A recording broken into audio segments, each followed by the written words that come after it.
સમાચારમાં આગળ વાત કરીશું વડોદરાથી। વડોદરામાં ગણપતિ વિસર્જન સમયે બુટલેગરોનો મોટો કાવતરાનો પર્દાફાશ થયો છે। પોલીસે વિસર્જનના બંદોબસ્તમાં વ્યસ્ત હોવાના ફાયદો ઉઠાવવાનો પ્રયાસ કર્યો હતો, પરંતુ સ્ટેટ મોનિટરિંગ સેલે કપુરાઈ ચોકડી પાસે બિનવારસી ટ્રકમાંથી ₹44.93 લાખનો વિદેશી દારૂ ઝડપી પાડ્યો હતો।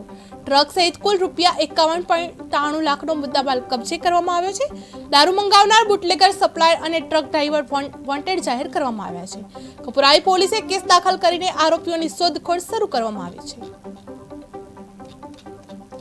51.93 લાખનો દારૂ પકડવામાં આવ્યો છે। વડોદરા પોલીસે કેસ ધારી તપાસ ચાલુ કરી છે। 51.93 લાખનો મુદ્દામાલ કબજે કરાયો છે। બુટલેગર, સપ્લાયર અને driver wanted Vadodara police case નોંધ્યો છે।